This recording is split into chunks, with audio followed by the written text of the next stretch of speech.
Hey, hi everyone, welcome back to my channel. So, this video is the most awaited video. What strategy we should follow for group 2? अब group 2 में कौन सी strategy, IBS के लिए कैसे हम strategy follow करें if we are just group 2 students. अब group 2 students की सबसे मेन बात ये रहती है कि हम ग्रुप 1 का सब कुछ भूल गए, हमें कुछ याद नहीं है ग्रुप 1 में क्या है. तो सबसे पहले तो गहरी सांस लो एंड पैनिक नहीं करना है, ठीक है. पैनिक बिल्कुल नहीं करना है, सारी चीज़ें बहुत आराम से होंगी, तरीके से होंगी. मैं बता रही हूँ कि किस तरीके से करनी है, ठीक है. अब एकदम से प्रेशर में आकर मैराथन्स, ठीक है, 10-10 12-12 घंटे की मैराथन्स देखने मत बैठना, कोई फ़ायदा आपको नहीं होने वाला है, ठीक है. सारे कंसेप्ट्स आपके ब्रेन के ऊपर से जाएंगे, तो हमें वो चीज़ नहीं चाहिए. हमें अपने ब्रेन को एक्टिव बनाना है ताकि वो IBS के पेपर में जाके पूरी इतनी लंबी चौड़ी केस स्टडी में से आइडेंटिफाई करे कि कौन सा कंसेप्ट, कि कौन सा पैराग्राफ या कौन सा जो सिनेरियो मेरी केस स्टडी में बैठ रहा है वो कौन से कंसेप्ट को रिलेट कर रहा है, कौन से सब्जेक्ट के. तो वो दिमाग मुझे लगाना है, उसके लिए मुझे अपने ब्रेन को डेवलप करना पड़ेगा. और वो डेवलपमेंट हम कैसे करेंगे, चलो फटाफट से देखते हैं. देखो, अगर आपको ऐसा लगता है कि आप सब कुछ भूल गए हो, ठीक है, and you are a group 2 student, तो सबसे पहले तो क्या करो, आप सिंपली DT और IDT पे अच्छे से फोकस करो. DT और IDT ये आपके ग्रुप 2 के सब्जेक्ट्स हैं, राइट. ट्राई करो, ये तो आपके निकल जाने चाहिए, ठीक है. अब IBS में जब आप आते हो, IBS में आपको 3 सब्जेक्ट तो ग्रुप 1 के हैं ही, प्लस आपके पास लॉ और SCPM भी आ जाता है. तो देखो, अगर आपको लगता है कि आप ग्रुप 1 पूरा भूल रहे हो या बहुत हल्का हल्का याद है, तो अभी इसको थोड़ा सा होल्ड पे करो. Focus on law and SCPM, focus on law and SCPM, because law and SCPM में से भी अच्छा बड़ा चंक पूछा जा रहा है, ठीक है. ये जब आप एक बार कर लोगे, ठीक है, इस पर अपनी पकड़ बना लो, फिर हम देखेंगे कि किस तरीके से ग्रुप 1 को टैकल करना है.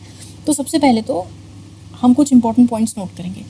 अब देखो, ग्रुप 2 के स्टूडेंट्स की मैंने ये 3 कैटेगरीज बनाई हैं कि मेरे अकॉर्डिंग जितने भी मैंने बच्चों से बात की है कि ग्रुप 2 में ये 3 कैटेगरीज के स्टूडेंट्स हैं. सबसे पहले तो जिनका ग्रुप 1 उन्होंने दिया हुआ है एंड रिसेंटली लाइक Jan 26 में ही दिया है.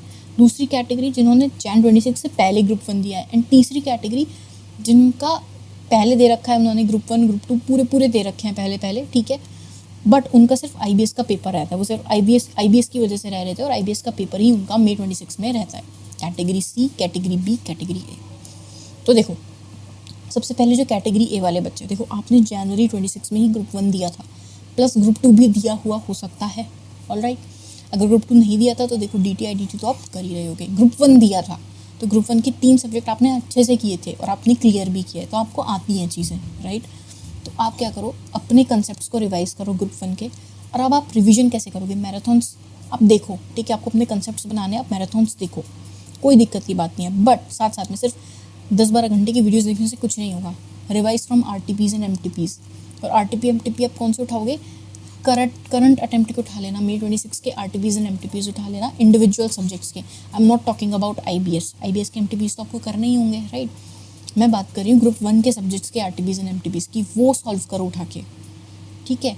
उससे आपके कंसेप्ट्स दोबारा से रिफ्रेश होंगे, प्लस ब्रेन एक्टिव होगा कि किस तरीके से क्वेश्चन को सॉल्व करना है. दूसरी चीज़, सिर्फ May 26 के नहीं, आप और पीछे के उठा सकते हो, Jan 26 के उठा सकते हो, वो आपके ऑलरेडी किए हुए होंगे, राइट. उससे पहले के उठा लो, जितने कर सकते हो उतने RTPs and MTPs, past papers, ये सब कर डालो, तो आपका ब्रेन भी एक्टिव हो जाएगा ग्रुप 1 की तरफ. सिर्फ ये देखोगे कि भाई क्या कंसेप्ट है, ठीक है, फैकल्टी की रिवीजन वीडियोस आप देखोगे तो आपको उस समय तो समझ आएगा, बट जब आप एक्चुअल में क्वेश्चन करने बैठोगे तब आपके दिमाग में कुछ नहीं आएगा, ठीक है, कुछ नहीं, खाली ब्लैंक. तो उस चीज़ से बचने के लिए आप DT IDT कर रहे हो, वेल एंड गुड.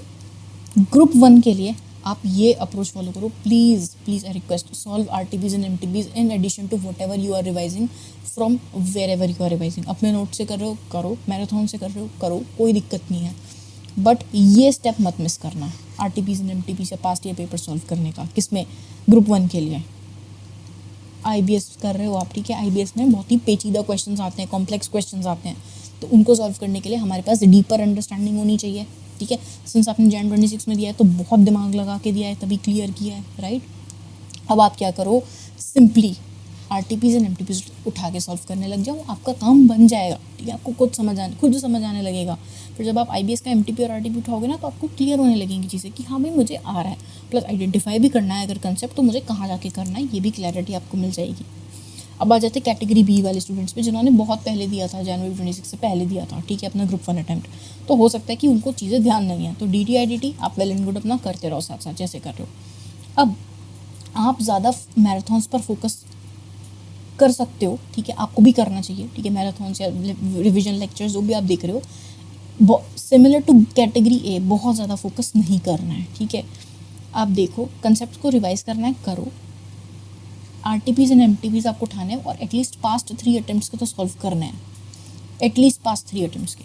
देखो जनवरी 26 वाले बच्चों ने अभी दिया था, तो वो इस साल के RTP MTP सॉल्व करेंगे ना, पिछले साल की भी कर लेंगे, उनका काम बन जाएगा। बट आपने सिंस क्योंकि पहले दिया है, हो सकता है 2 अटेम्प्ट पहले दिया हो, 3 अटेम्प्ट पहले दिया हो, 4 अटेम्प्ट पहले दिया हो, तो इसलिए RTP MTP कर लो, एटलीस्ट पास्ट 3 अटेम्प्ट्स ही, और ज़्यादा कर सकते हो तो कर लो, प्लस पास्ट पेपर्स भी आपको करने हैं। तो रिवाइजिंग कंसेप्ट थ्रू मैराथन और नोट्स, जिस भी तरीके से आप रिवाइज कर रहे हो करो, बट ये स्टेप करना मत भूलना, this is the most important step जो शायद कोई नहीं कर रहा होगा, ठीक है।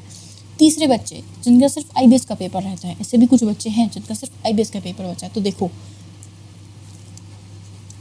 You guys have a lot of time to do things, ठीक है, आपके पास बहुत ज़्यादा टाइम है। कैसे?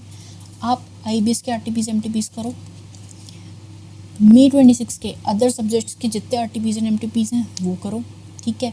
पिछले साल के क्वेश्चन पेपर्स कर डालो, पिछले साल के RTP MTP कर डालो, ठीक है। पिछले 2-3 अटेम्प्ट के जितने कर सकते हो उतने RTPs MTPs करना स्टार्ट कर दो, ठीक है। और अगर आपका हो सकता है कि आपने बहुत पहले पेपर दिया हो ग्रुप 1 का या ग्रुप 2 के काफ़ी पहले पेपर दिए हो, या भी रिसेंट अटेम्प्ट्स में ही आपने दिया, आपका सिर्फ IBS रहता है, तो आप इन दोनों स्ट्रैटेजीज़ को कंबाइन करके अपने में यूज़ कर सकते हो, राइट। आप मैराथन्स वगैरह देखोगे रिवीजन करने के लिए, यूट्यूब वीडियोस देखोगे, ठीक है, वो तो गिवन है, वो तो सब लोग करेंगे, राइट। आपको क्या एडिशनल करना है, RTPs and MTPs past year papers लग करके सॉल्व करने हैं। खाली मैराथन देखने से कुछ नहीं होगा भाई, आपके पास तो बहुत टाइम है, at least you guys have 25 days approx करने के लिए, ठीक है। इन लोगों से थोड़े ज़्यादा दिन है आपके पास, और ग्रुप 1 वाले बच्चों से तो बहुत ज़्यादा दिन है आपके पास, तो ये तो कर लो यार। RTP MTP past year papers जितने कर सकते हो, हाथ से लिख कर जितने काम कर सकते हो ना, जितने पेपर सॉल्व कर सकते हो, जितने क्वेश्चन सॉल्व कर सकते हो, जितने आंसर्स लिख सकते हो कर लो, ठीक है। क्योंकि क्वेश्चन पावर डेवलप करनी है तो IBS की केस स्टडीज तो आप रीड करोगे no doubt, but individual questions भी प्रैक्टिस करोगे ताकि ब्रेन एक्टिव हो कि किस तरीके से चीज़ों को देखना है। और जब पास्ट ईयर के क्वेश्चन पेपर से करोगे तो दिमाग और ज़्यादा चलता है वहाँ पर, ठीक है। पहला पॉइंट तो ये। दूसरा पॉइंट इज़, अब स्टूडेंट्स को दिक्कत आ रही है कि हम कंसेप्ट कैसे आइडेंटिफाई करें, हमें नहीं पता चल पा रहा कि जो केस स्टडी है उसके अंदर कंसेप्ट कौन से उसका पूछा हुआ है। देखो अब ग्रुप 1 और DT IDT में कंसेप्ट आइडेंटिफाई करना फिर भी सिंपल है, क्योंकि ये चीज़ें हमने पढ़ी हुई हैं, ठीक है, इन चीज़ों का आपको पता है। अगर FR में रेवेन्यू रिकग्निशन की बात हो रही है तो ऐसा तो है नहीं कि आपके दिमाग से निकल जाएगा ओहो 115 भी कोई करके इंडेस हुआ करता था, ऐसा तो होगा नहीं। आपको ध्यान है 115 में है, 115 में अच्छा ओके इस टाइप की अगर ट्रांजैक्शन है तो पहले मुझे वो 5 स्टेप मॉडल देखना पड़ेगा, ये सारी चीज़ें करनी पड़ेंगी, आपके दिमाग में क्लिक होंगी चीज़ें, राइट। मैंने नवंबर 23 में दिया था, मेरे अभी भी क्लिक हो रही है ना, कुछ तो क्लिक हो रहा है, एटलीस्ट कुछ तो XYZ कुछ तो क्लिक हो रहा है। और जब आप ये सारा काम कर लोगे, RTP MTP सॉल्व कर लोगे, तो चीज़ें और ज़्यादा अच्छे से क्लिक होने लगेंगी। ये करो। लॉ और SCPM के लिए आपको क्या करना है, देखो IBS सिंस आप क्या कर रहे होंगे इस टाइम पे लॉ के लिए, आप लॉ के रिवीजन लेक्चर्स देख रहे होंगे यूट्यूब पे जब पढ़े हुए हैं, या आपने किसी फैकल्टी की क्लासेस लिए होंगे, राइट। सिमिलर आप SCPM के लिए कर रहे होगे, सिर्फ लेक्चर्स देख रहे होगे, वीडियोज़ देख रहे होगे, इंडेक्स रेफ़र कर रहे होगे, ठीक है। आप ग्राउंड लेवल पर जाके क्वेश्चन सॉल्व नहीं कर रहे होगे, या फिर IBS के RTPs MTPs आपने कर लिए, उसमें जो क्वेश्चन आ गए वो आपने देख लिए, बट आपका दिमाग कैसे चलेगा कि आप क्या खुद से कैसे आइडेंटिफाई करोगे, यही क्वेश्चन है ना, हाउ टू आइडेंटिफाई, यही आप लोगों का क्वेश्चन है। तो आप इसके लिए क्या करो, चले जाओ पीछे, ठीक है, पास्ट में चले जाओ, नवंबर 23 और उससे पिछले पेपर्स हैं, ठीक है, एटलीस्ट पास्ट ईयर पेपर्स उस टाइम के आप सॉल्व करो। किसके? सिर्फ लॉ और SCPM के। क्यों? देखो लॉ में थोड़े बहुत अमेंडमेंट्स होंगे, नो डाउट, ठीक है, होंगे। अब वो चीज़ अब आप उसको थोड़ा सा आपको एडजस्ट करके चलना पड़ेगा। देखो पिछले बार के पेपर के काफ़ी टाइम हो गया नवंबर 23 को, राइट, तो वहाँ पे लॉ में हो सकता है काफ़ी कुछ अमेंडमेंट्स हों, बट इतने ज़्यादा नहीं होंगे, ठीक है। DT IDT के कंपैरिजन वाले अमेंडमेंट्स नहीं होंगे, राइट। और SCPM में भी कोई अमेंडमेंट नहीं है, ठीक है, वो कोई ऐसा अमेंडमेंट वाला सब्जेक्ट है नहीं। कुछ कंसेप्ट हाँ हो सकते हैं कि जो नवंबर 23 या उससे पहले नहीं थे सिलेबस में, जो अभी आए हैं, बट उनकी भी जो क्वांटिटी है वो इतनी ज़्यादा नहीं है। जैसे आपका चैप्टर नंबर 5 है, राइट, चैप्टर नंबर 5 या जिसके अंदर हाइपर डिस्ट्रप्टिव मॉडल्स वगैरह हैं, राइट, वो वाला चैप्टर नहीं था पहले, वो अभी न्यू आया है, ठीक है। उसको छोड़ के बाकी जो मेजर आपके जो पार्ट भी है आपका परफॉर्मेंस एवेल्यूएशन वाला, राइट, उसके अंदर जितने चैप्टर्स थे वो सब पहले हैं, राइट। कुछ चीज़ें, एक दो चीज़ें वो नहीं है, बाकी सब पुराने जैसा है। तो एटलीस्ट उनके जाके आप पेपर सॉल्व करो। अब पेपर्स कैसे सॉल्व करोगे? आपको सिंपली क्या करना है, जो भी आपके क्वेश्चन होंगे उनको रीड करो, देखो कि ये क्वेश्चन कौन से कंसेप्ट से बन रहा है, वहाँ से आपकी प्रैक्टिस होगी कंसेप्ट आइडेंटिफाई करने की। आइडेंटिफाई करोगे कि कौन सा कॉन्सेप्ट है, फिर जब वहाँ पे आप जाके आप आंसर रीड करोगे तो अब आपको समझ आएगा कि आपको वो आंसर स्ट्रक्चर कैसे करना है। बाकी सब्जेक्ट के आंसर्स आप स्ट्रक्चर कर लोगे क्योंकि वो आपने ढंग से पढ़े हैं। ग्रुप 1 ग्रुप 2 की टीटी आईडीटी आपने ढंग से पढ़ा है, आपने उसका पेपर दे रखा है, आपने क्लियर किया हुआ है, राइट। अब आई डोंट थिंक कि ऐसा कोई स्टूडेंट होगा जिसने ग्रुप 1 का भी दिया ही नहीं और डायरेक्ट ग्रुप 2 पे जंप कर रहा है। तो you are very brave, you bravo to you अगर आप ऐसा कुछ कर रहे हो तो, ठीक है।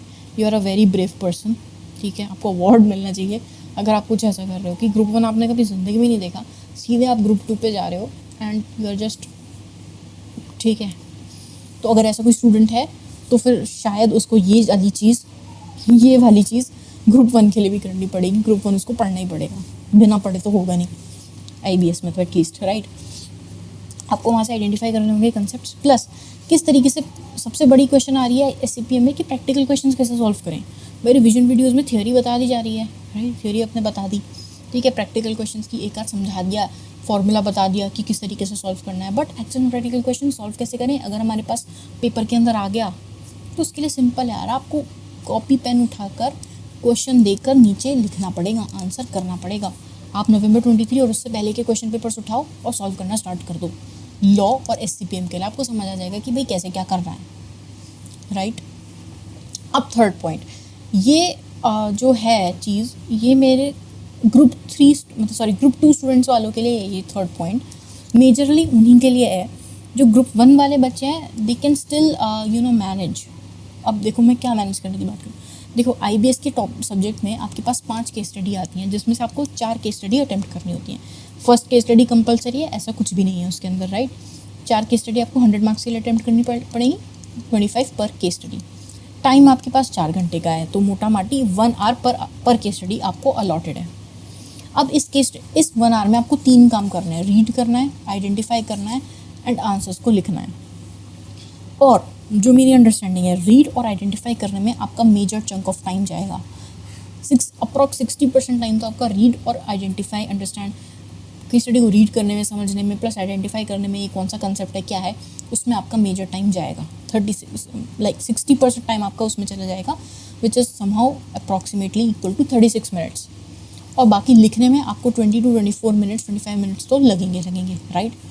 तो यानी कि आप इफ़ेक्टिवली सिर्फ 36 मिनट्स दे रहे हो चीज़ को समझने के लिए।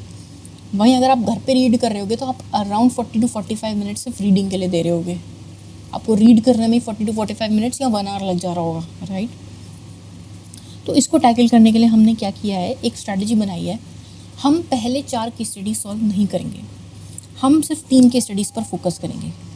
हम पहले सिर्फ 3 के स्टडीज़ पर फोकस करेंगे और अप्रॉक्स हम अपना 90% टाइम इस केस स्टडी को देने वाले हैं। मतलब अगर आप 4 घंटे का 90% लगा लो तो कितना हो गया, 3.6 आवर्स। सो अप्रॉक्स 40 मिनट्स आपके पास फिर भी बैलेंस बचेगा, right. If you see 4 hours में होते हैं आपके, ठीक है, 240 मिनट्स, राइट। 240 इंटू 90%,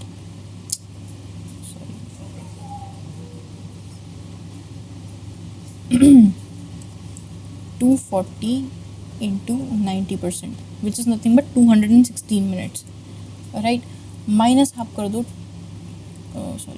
240 माइनस 216, आपके पास 40 मिनट्स नहीं, सॉरी मैंने गलत लिख दिया यहाँ पे 24 मिनट्स बच रहे हैं।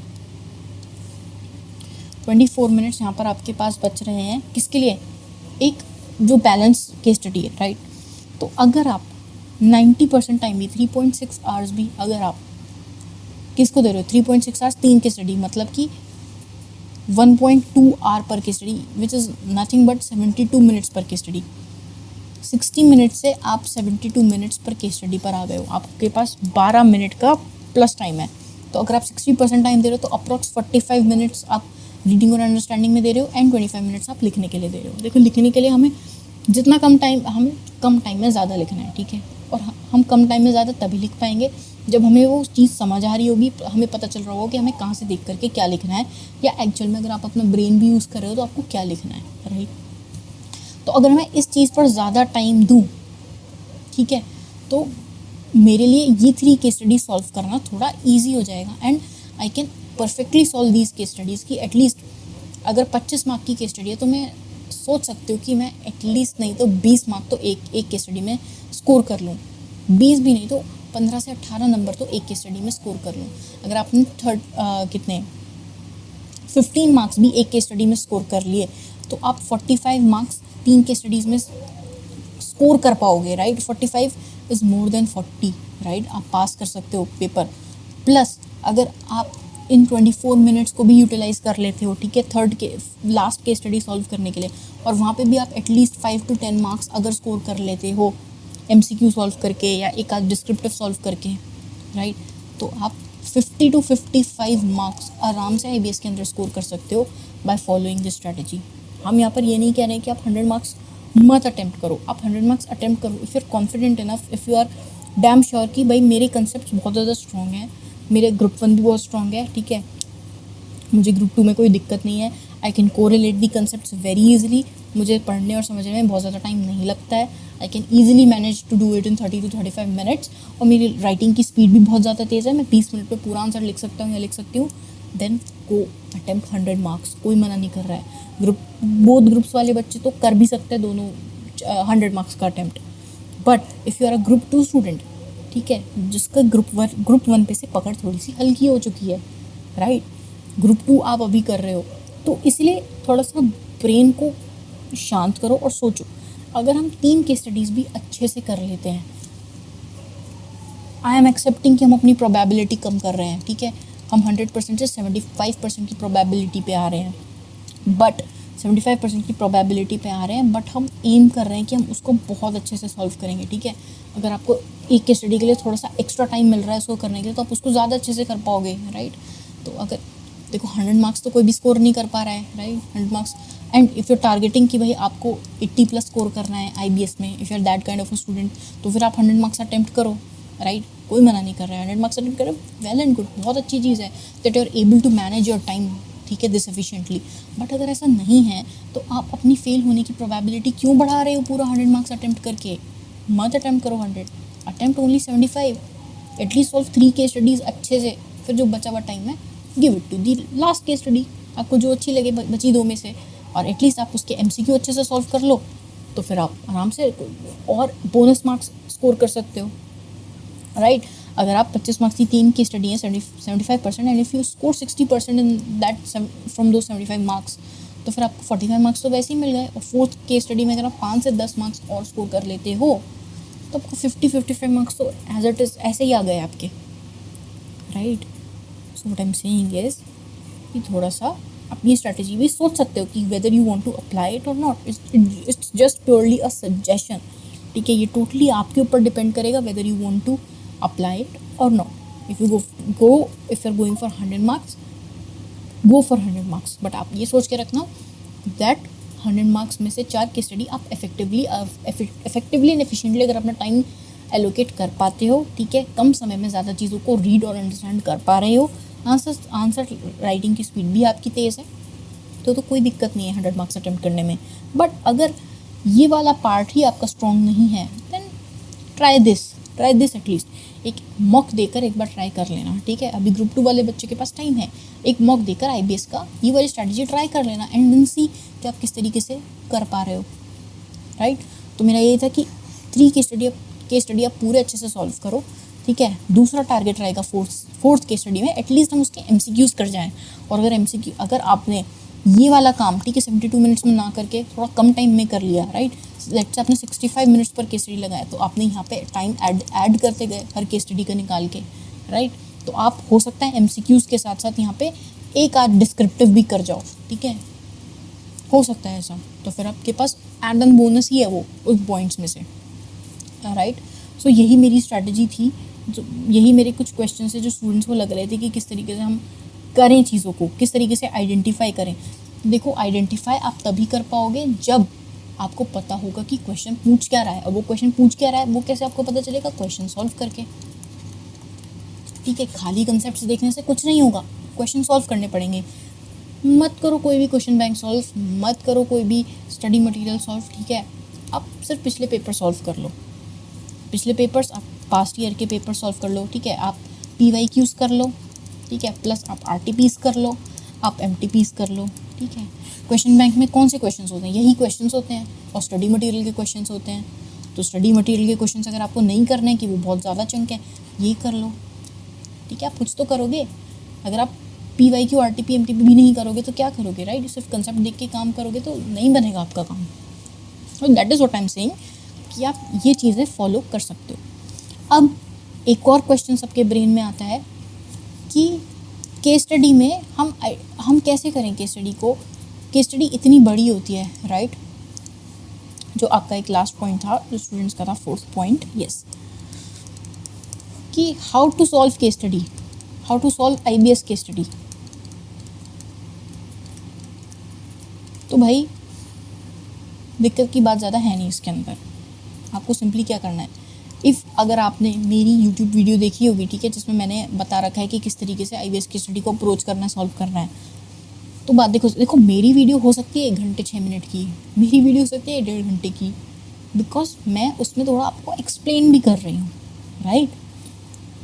Late me show you, let me just show you, where is my YouTube,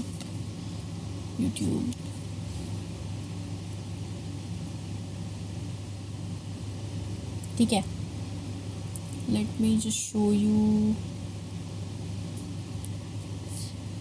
कि मेरी वीडियो कितनी देर की है।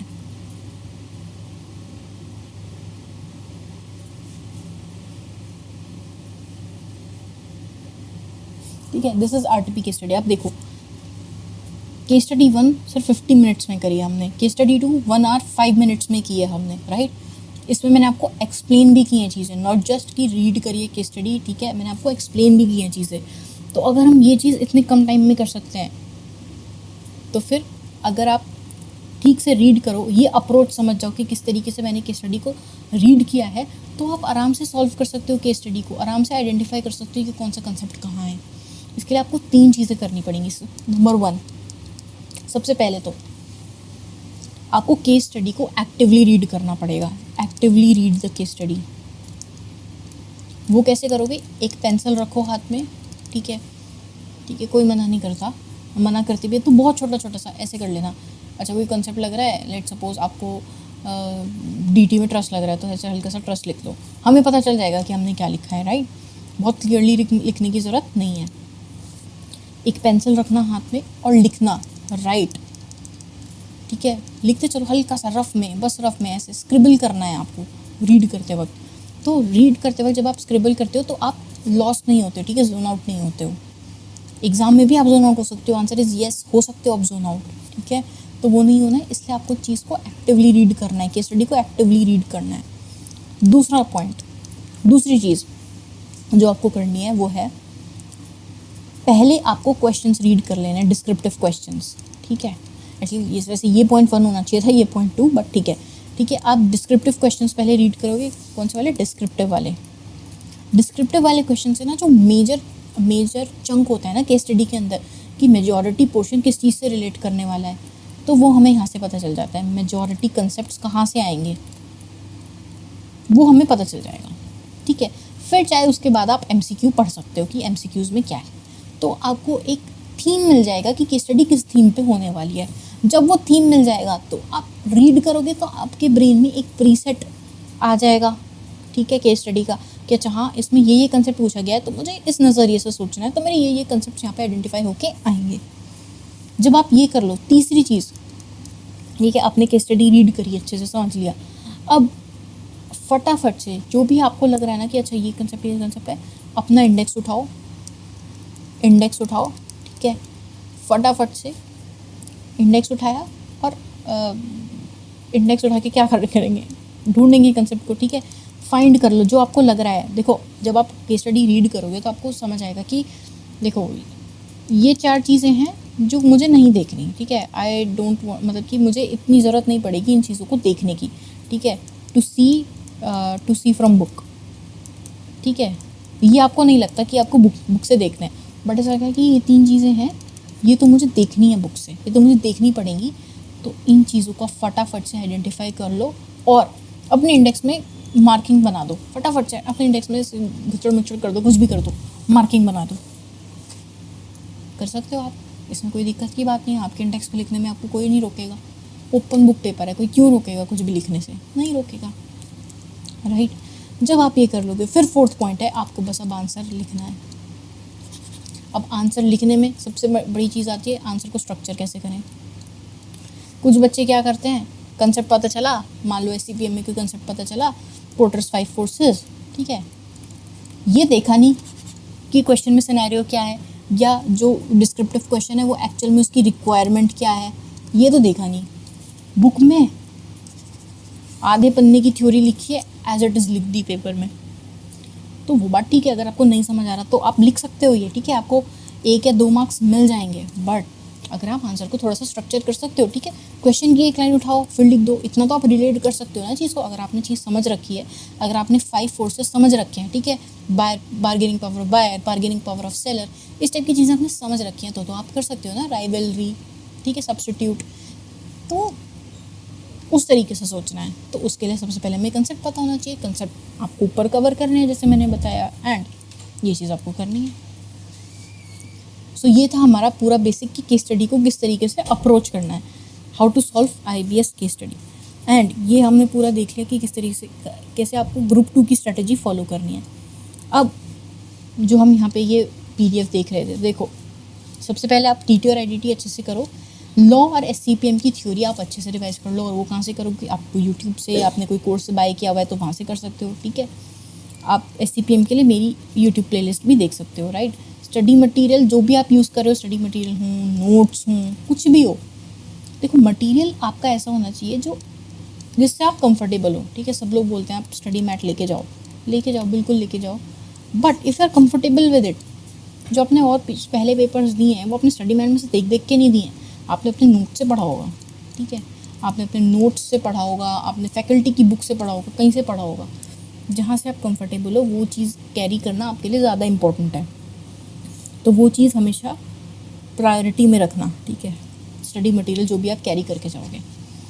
फिर ग्रुप 1 के लिए मैंने आपको बता ही दिया कि आप RTPs, MTPs ये सब सॉल्व करो, इंडिविजुअल सब्जेक्ट्स के भी। ग्रुप 2 वाले बच्चे, स्पेसिफिकली ग्रुप 2 वाले बच्चे इंडिविजुअल सब्जेक्ट्स के भी RTPs, MTPs सॉल्व करो, क्योंकि ग्रुप 1 वाला बच्चा जो बोथ ग्रुप्स दे रहा है वो भी ये सब सॉल्व करके बैठा है, तो उसका ब्रेन भी वहाँ पर ज़्यादा एक्टिव है आप लोगों से, ठीक है। तो हमें उनके जैसा अपना ब्रेन बनाना है कि उन्होंने क्या क्या चीज़ें देखी है तो हम भी वो चीज़ें देखेंगे, ठीक है। और ग्रुप 2 में थोड़ा सा चैलेंजिंग होगा, but we can do it. और फिर अगर आपको लगता है, ठीक है, if this is helpful, you can make a week points tracker. देखो जब आप RTPs, MTPs सॉल्व कर रहे होगे ग्रुप 1 के लिए, तो आपको वहाँ पे पता चलेगा कि मेरे ये कुछ 4, 5, 6 वीक पॉइंट्स हैं, ठीक है, या ये कुछ ऐसी चीज़ें हैं जो मुझे देखनी पड़ेंगी 100%। ये मुझे कंसेप्ट देख के भी और RTPs, MTPs सॉल्व करके भी समझ नहीं आ रहा है। तो आपको सिंपली क्या करना है, उसको एक पेपर लेना है, ठीक है, इस तरीके से 3 कॉलम, 2-3 कॉलम की टेबल बना लेना, ठीक है, और वो टॉपिक लिख लेना कौन सा है, और ये लिख लेना कि ये आपके इंडेक्स में कहाँ पे है। मतलब ये बेसिकली इंडेक्स का भी इंडेक्स है, बट ये आपका है, ये पूरे इंडेक्स का इंडेक्स नहीं है, ये सिर्फ उस चीज़ का इंडेक्स है कि जो आपको लगता है कि आपके वीक पॉइंट्स हैं। जब आप इनको लिख लोगे तो फिर अगर आपको पता चलता है कि अच्छा ये वाला कंसेप्ट है, तो आपने फटाफट से देखा कि ये तो मैंने अपने वीक पॉइंट के ट्रैकर में लिखा हुआ था, यहाँ पे ये है पॉइंट, ओके मेरे इंडेक्स से ये यहाँ मैच हो जाएगा, इंडेक्स में मुझे वहाँ ढूंढना है। या तो आप यहाँ पे सीधा बुक का नंबर भी लिख सकते हो, ठीक है, बुक का पेज का नंबर लिख लो, ठीक है, तो और भी ज़्यादा ईजी हो जाएगा। अगर आपको मान लो 115 में डाउट है तो आपने बुक में लिख लिया कि ये पेज नंबर 23.24 पे है, सपोज एग्जाम्पल के लिए, तो बस आपने फटाफट से ये पेज खोला और वहाँ पे जाके देख लिया कि क्या है, राइट। तो इस तरीके से आप ये वीक पॉइंट्स का ट्रैकर बना सकते हो, ठीक है, because you know your self better, तो ये आप अपने लिए खुद से अच्छे से बना पाओगे। तो ये आप किसी भी सब्जेक्ट का बना सकते हो, या सारे सब्जेक्ट्स का बना सकते हो तो सारे सब्जेक्ट्स का बना लेना, किसी 2 3 4 दिन का भी बनाना है आप बना सकते हो, आपके श्रद्धा अनुसार इसमें पॉइंट्स डाल देना, आपकी हेल्प करेगा। ठीक है, एक कस्टमाइज चीज़ होगी जो आपने खुद ने बनाई है, बाकी सब इंडेक्सेस तो आप बाहर से ले रहे होंगे, ये आपकी खुद की बनाई हुई चीज़ होगी। एंड हिम्मत बचे तो मॉक दे देना, तो ग्रुप 2 वाले बच्चे तो मॉक आराम से दे सकते हैं। ठीक है, so this was it, this was the video for group 2 students. ठीक है, आई होप आपको वीडियो अच्छी लगी होगी। ठीक है, अच्छी लगी होगी तो लाइक कर देना एंड कमेंट्स में मेंशन कर देना वेदर यू एक्चुअली अंडरस्टूड कि मैंने क्या बताया इस स्ट्रैटेजी के अंदर। ठीक है, ये डाउट्स आपके एक्चुअल में सॉल्व हुए, आपके और भी कुछ डाउट्स हैं तो आप कमेंट्स कर सकते हो and I reply to those comments. So yeah that's it, all the best.